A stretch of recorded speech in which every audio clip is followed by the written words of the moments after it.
Chapter 3, Royal Colors. Okay.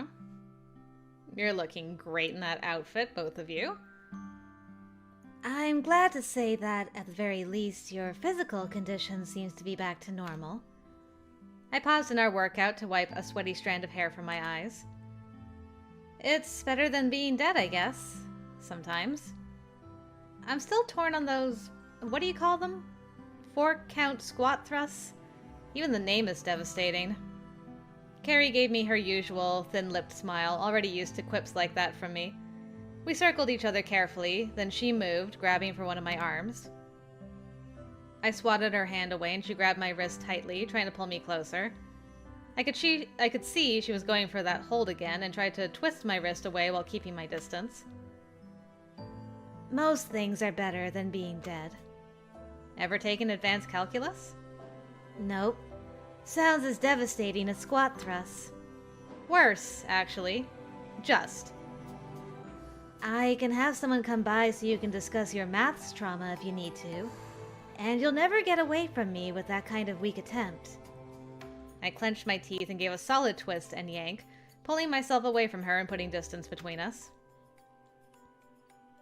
You're still not using the move I taught you. It never works! Your grip is too strong and... Someone trying to restrain you won't be playing around. You have to learn to do it properly. When someone grabs you, you need to get away as fast as possible. The longer they have one arm, the easier it will be for them to grab the other or get you in a hold. Don't say it like it's easy. I know it's not easy. That doesn't mean I won't stop pushing you to try harder. I get it. Take a break for a while, Morgan. We've been at it over an hour already. I lifted both arms over my head, stretching the tension out of my back as I went to find the water I'd brought in at the start of the session. If we'd already been at it for that long, it meant... hey, more training. The door slid open, and there was Veli, as expected. His face had that pinched, sour look it always had when he saw me. He really doesn't like me. In the 3 days since I had started my training, Veli and I had learned that we... clashed. He seemed to be perpetually exasperated by me, and I found him difficult to handle, to put it politely. What happened to your blue hair? You can't just... Sir, Jack. Every time you show up, you're just distracting. Go away. I can't with you. I was surprised when another familiar face appeared in the door. Brown hair, a cocky grin. Jack! I kinda miss the blue. Same. I guess it kinda clashes with the red, though, maybe? I was not happy to see him. No, it's fine. It's nice to see another familiar face in enemy territory. As much as I was not ready to forgive him for tricking me, it was still good to see another familiar face. The painful isolation wasn't something that could be solved by tense dinners in a room full of people I didn't know, or the training sessions with Veli. I was hoping you'd be a little happier to see me, Morgan. I told you she wouldn't be. You're the guy who dragged her into this nightmare, aren't you? Damn, Veli. Better than the alternative. And I didn't drag her, she came of her own volition. Isn't that because you lied to the poor thing? I never lied. Stretch the truth. Didn't tell... wasn't exactly forthcoming with all the details. No, he hadn't. I had to admit that, but he had concealed an important part of the truth. Though, I might have chosen to come here anyway if he'd given me all the details, including explaining why he was so convinced Endgame didn't have my best interests at heart. Because that was something he kept implying, though it had long passed the time any sort of front or deception was needed. Given what I had learned about this place and how little freedom anyone else here had either, I wasn't even angry at him. I was disappointed in him for not taking the risk of being honest with me. I'm not angry, I'm just disappointed. I guess that will be it for us today. Is there a reason you're here? I'm supposed to be training. I wanted to see how you were doing. I haven't had time to check in on you the last few days. I don't like that you're not maintaining eye contact with me when you say that. I'm sure if something happened to me, word would get around fast. Were you always this cynical? I'm sorry. Don't worry, Jack. If something awful happens to me and I'm dismembered or something, I'm sure Veli or someone will sit you down and break it to you gently. Better? If you'd spare as much effort to training as you do to being a sarcastic brat, you'd already be able to mimic any Esper in this mansion. If I had a better teacher, I probably would too. Oh! Pew pew pew pew pew! Shots fired! If you were a better student... I've scored in the top 10% of my classes for years. I'm an excellent student. So you keep saying. Yet all the results I was expecting, where are they? He gestured dramatically at the empty training room. Waiting for you to actually explain to me how to mimic Psi instead of expecting me to somehow manage it because you've told me I can. Wow. Are they always like this? Worse. You can often hear them from in the hall. You two lovelies know there's room for more than one queen in Crimson, yeah? Shut up, Jack! We looked at each other and, well, you couldn't call it common ground, but that had been pretty funny. It's the start to bonding. Cute. So what's making it so hard for you two to work together? There's no value in repeating the same accusations, Veli. So if you're going to insist I'm incapable of learning, you can stuff it. What exactly do you think I'm doing wrong? We'd been through this. But maybe now that we had a mediator, it would work better? I don't think you're doing anything wrong, per se. Then what, per se? Your Psi awakened when you were, what, 8, 9? 7. Is this about age? Yes, time measurement. You know all about that. You've been using Psi since you were 7 years old.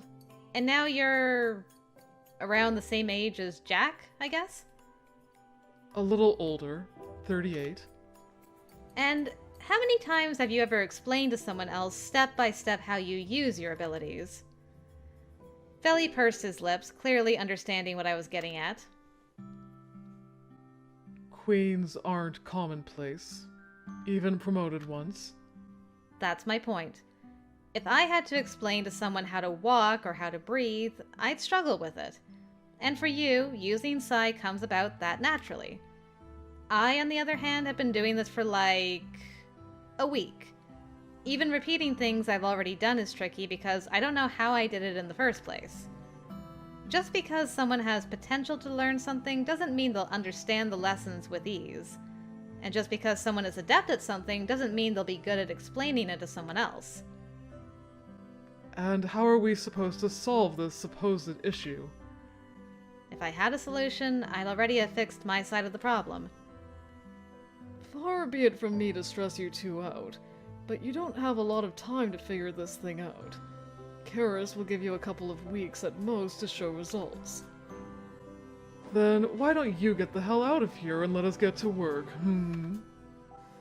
I'll just be out in the hall. She nodded and left, but Jack lingered a moment. You really doing okay here, Morgan? I'm alive, aren't I? I suppose that's about all any of us can say. Okay, come on. I said get out so we can focus. Veli more or less shoved Jack out of the room and slammed the door behind him. It's a little late to be feeling guilty about bringing me here now, Jack. Just saying. Once we were alone, I half expected him to start in on me for what I'd said earlier, but he didn't. He simply crossed his arms over his chest and regarded me quietly for a moment. Finally, he let out a long, frustrated breath. Come here. What? He sat in the middle of the floor, something that was new, then nodded to the spot in front of him, an indication I was to join him. I did so, adopting the same cross-legged position as him. Force training, let's go. What are we doing? You're the one who suggested we needed to try another approach to our training. I didn't say those exact words. But it's what you were getting at. Let's not be coy. The lack of progress we're making isn't something that will affect only you. Jack was right about one thing. We need to find a way to make this work. Jack being right about something feels ominous. He let out an amused snort, but there had been an uncharacteristic sincerity in his voice when he said we had to make it work. He made it clear on many occasions he didn't think I belonged here. I couldn't argue with him there, so I'd made it clear I also didn't think I belonged here. It didn't make for a peaceful mentor-student relationship.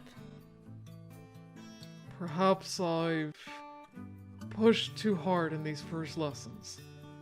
You're right in that utilizing Psi comes so naturally to me, I struggle to understand how you aren't grasping it with the same instinctiveness. But I suppose there's some wisdom in starting with basics, though I never had to learn to do any of this. Growing up with... He held up a hand, rolling his eyes. I get it. Your situation is different. You grew up without knowledge of Psi. You've made your point. That's why we're taking this approach today. You can already visualize Psi. You've told me this, yes? Right. Yes. If I concentrate. Explain it to me. What do you see? I took a deep breath and shut my eyes. I visualized Veli in my head. At first it was just his image, but there was something else, something rippling off him, like heat waves off the pavement on a warm day. I focused in on that and the waves took on more clarity, rising from him in milky smoke-like waves. It's like... smoke. Or... light. Is everyone the same when you look at them? No. Carrie isn't the same color, and... I don't know, there's less of it? I see.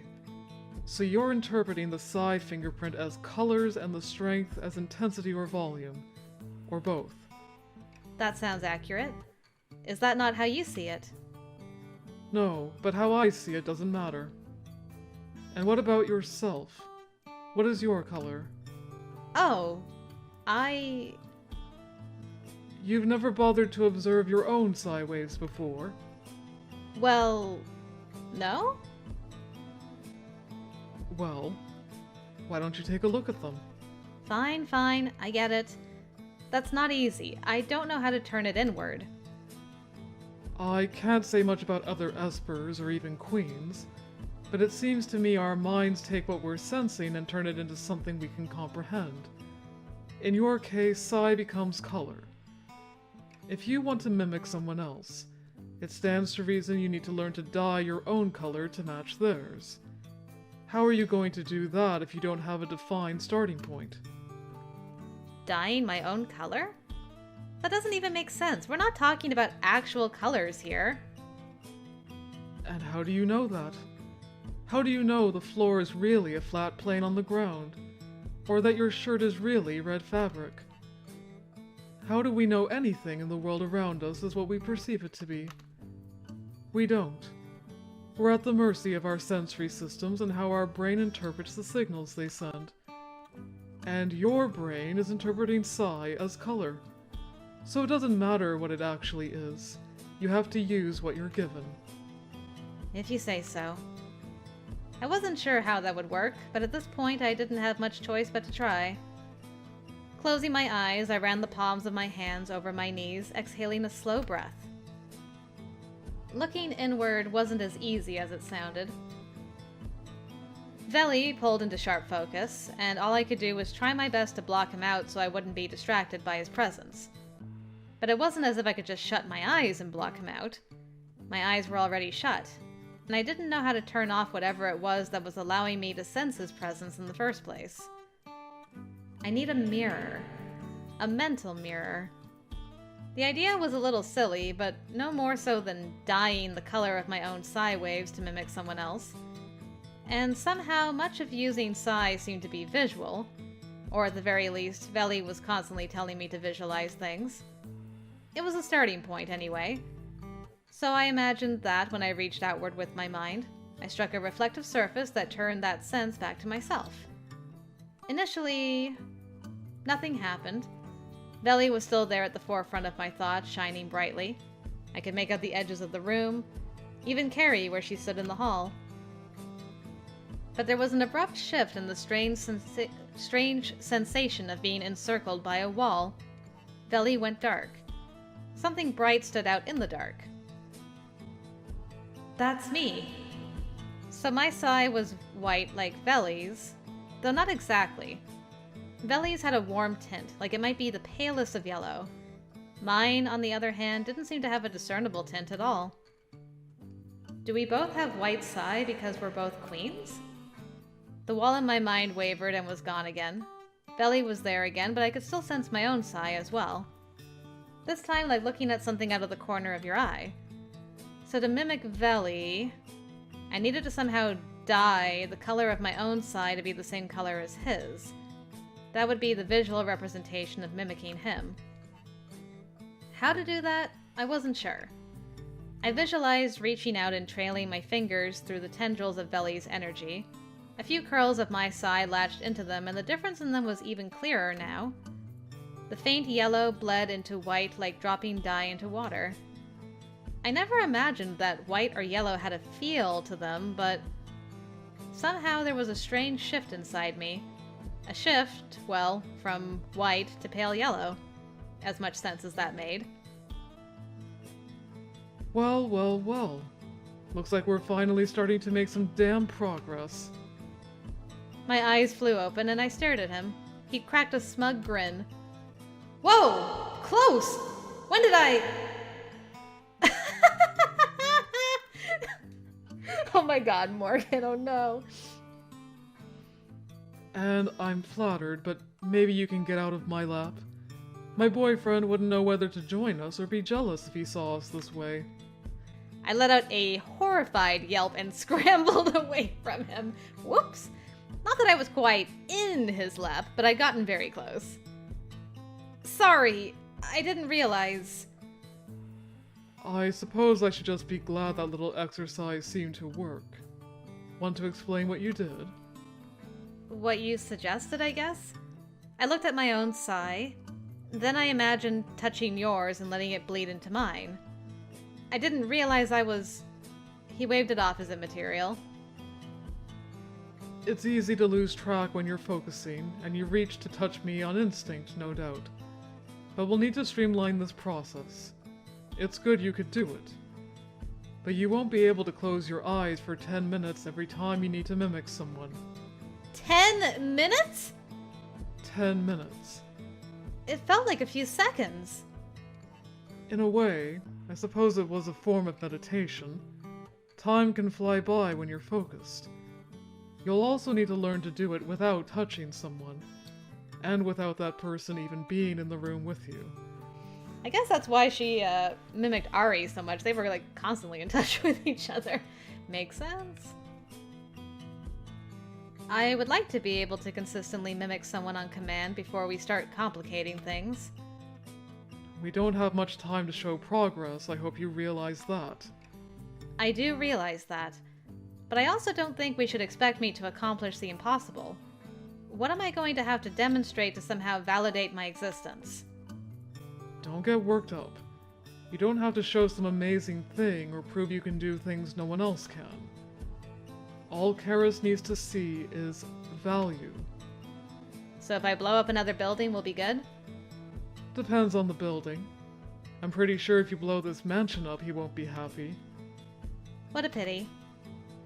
But yes, if you show off some decent bursts in a week, I'm sure he'd see fit to let you continue training.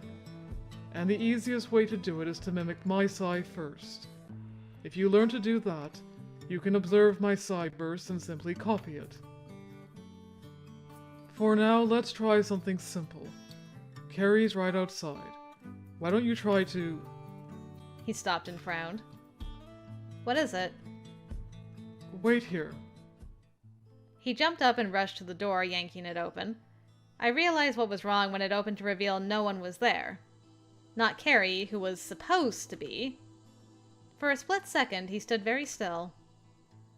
Shit. He whirled around, expression thunderous.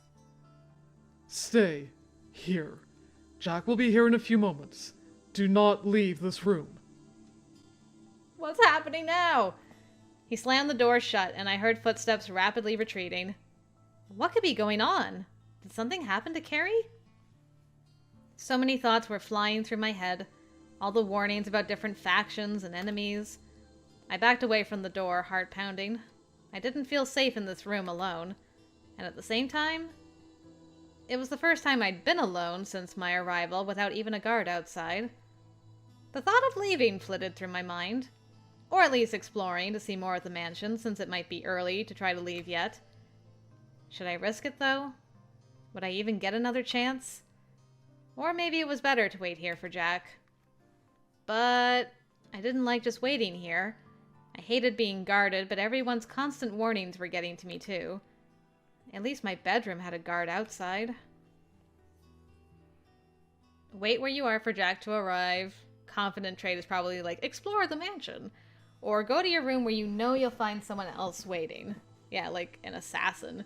Girl, you with the Mafia. If the Mafia tells you to stay in the room, you stay in the damn room. I don't care. You could not pay me to leave this room. I'm like, nope, I'm staying here. The urge to try to explore was strong. I'd still seen only a fraction of the mansion. I didn't even know where the nearest exit was. Yeah, you're just gonna get lost and killed, girl. And the windows all had coded locking mechanisms on them. Not to mention I'm on the 3rd floor. But I wasn't sure it was the right time. I hadn't even made up my mind that leaving was the right course of action. Destroying their trust by doing something stupid now seemed a good way to make my situation extremely intolerable. Or worse. Yep, definitely. Regardless of how CAISSA and his faction felt, it was clear his father was just waiting for the moment I tried to make a break for it or something. Hence that stupid Psi inhibitor he'd ordered me to wear. How are you supposed to train your Psi if you're got it? You gotta be kidding me. I think we've read about this before. Karis. I always took it off for training. Okay. But they'd handed it to me on my 2nd day and given me a warning I wasn't to take it off outside of my classes. Setting aside my certainty it wasn't actually working anyway. Yes, because it doesn't work on you. I hadn't had time to come up with any sort of plan or make any real decisions about my situation yet. In a way, staying put and using this opportunity to train myself felt the most useful. It didn't mean I would stay forever. I was sure Karis was hoping at some point I'd be so entangled in the family's affairs I wouldn't be able to leave. I hadn't thought that far ahead just yet. There would come a day when I was strong enough to leave unimpeded, though. But for now, I snatched the stupid device from where Veli left it. There were other things to consider as well, other people to consider. The rattle of the door jarred me out of my thoughts, and I huffed an irritated sigh when I sensed Jack outside. About time! Hey. Come on. Let's get you to your room. His gaze dropped to the device in my hands. Might want to put that on. Well, I can't be seen without my leash, I suppose. I snapped it onto my wrist as he rolled his eyes and motioned me into the hall. He didn't have the usual snappy comeback, and I realized he seemed tense. That was uncommon for him. What's going on? Not sure. Where's Carrie? Veli left in a big hurry. Not sure.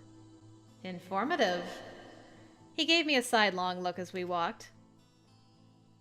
To be honest, when Veli told me he left you there alone, I half expected to find that room empty. I figured you'd try to leave the moment you were alone. Why didn't you? Leave? I don't have anywhere else to go. No, because doing something stupid can get others hurt too. I listened when CAISSA talked to me. Because... I faltered, struggling to find words that were true, but didn't involve admitting how much I'd been thinking about it. Because doing something stupid here can get people besides me hurt, I guess. Forget leaving. If I even wandered around alone, Carrie and Veli would definitely get into trouble. And in this place, I didn't want to think about what getting in trouble meant. So you're saying you actually care about what happens to us? That's more generous than I expected. It's not generous to care about people. Carrie isn't the reason I got myself entangled with Crimson, and I imagine she doesn't get much say in what orders she gets. She only has to bear the consequences of not following them. And the rest of us? I suppose Veli is in the same situation. And me? I glared at him. You are at least part of the reason I got myself entangled with Crimson, I hope you realize. That hurts a little. What makes you think CAISSA and I aren't in the same boat as those other two? The fact that I'm still mad at you. Jack laughed at that statement, though he didn't seem any less tense. That's not fair. Life isn't, is it? The training room wasn't too far from my bedroom, so we didn't have a long walk. Oh, hello! Who are you, sir? As expected, the man usually standing outside, his name was June, I'd learned, was still there. He nodded to me as I went inside.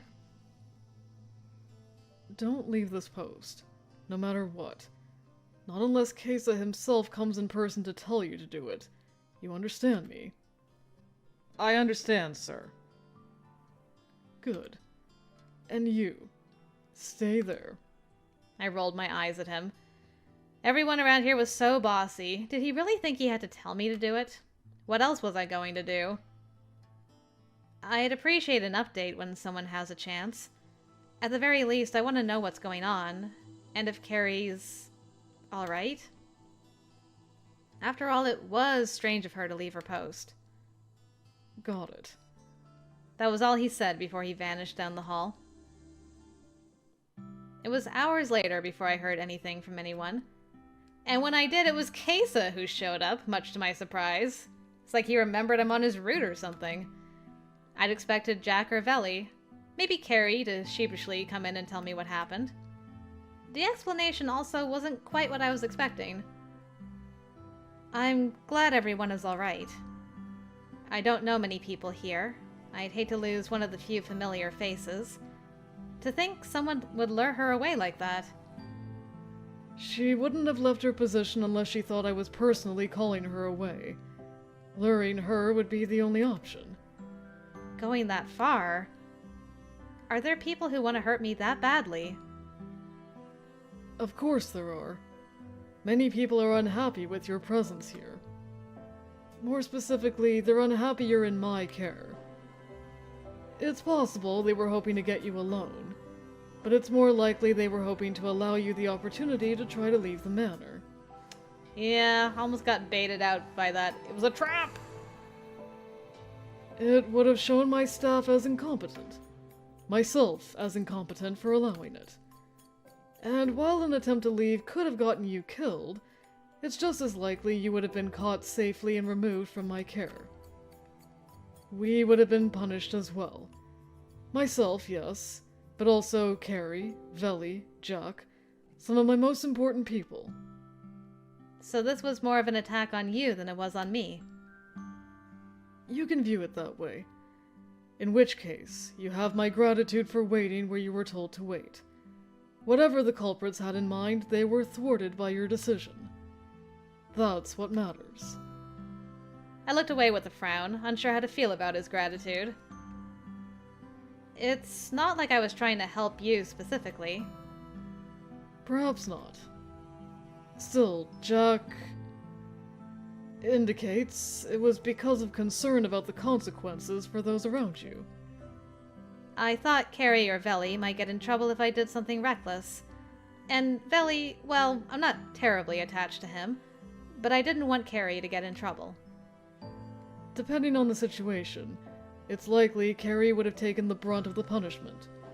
She is, by my father's reckoning, expendable. I had a feeling this place was like that. He picked up the book I'd been reading, flipping through it casually. I got the feeling he had more he wanted to say. Or perhaps he was waiting for me to say something more. Though I had nothing else I wanted to say to him. Veli says you've made progress in your training.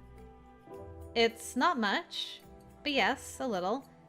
At the very least, our session today didn't seem to test his patience as much as normal. Patience isn't one of Veli's virtues. He seems short on them in general. CAISSA's lips curved upward in a slight smirk. There we go. I would disagree with that. But then, I know him well. He complimented your novel approach to psi mimicry. He didn't tell you I crawled in his lap, did he? I don't know why. He's the one who came up with it. Perhaps he felt you deserved more credit for it than he did. I refused to believe he was giving me credit to make me look good. CAISSA set the book down and finally turned away from me. I'll see you at dinner. Right. Another awkward dinner in that stupid dining room where it was usually the two of us, Jack and bodyguards, and sometimes his father. I wasn't looking forward to it at all. He left me after that. I flopped over on the bed, dragging a pillow over my face as I contemplated how easy it was to suffocate oneself. Did I do the right thing? Losing the opportunity to explore and learn more about this mansion. I pushed the pillow off my face and stared up at the ceiling. Even if I had been confident I could leave, would I even be able to do it, knowing I was only leaving destruction in my wake? Maybe in a bad ending, you will. I didn't know. Though I hadn't been here long, I kept getting the sense there was a lot more to CAISSA and his position than I was seeing on the surface. Coming by today to thank me. It was unnecessary, but he felt the need to do it himself. It was clear CAISSA was at odds with his father, and now it was becoming apparent he might be at odds with the rest of Crimson, too. I wasn't sure what that meant for me, or what it meant for what tomorrow would bring.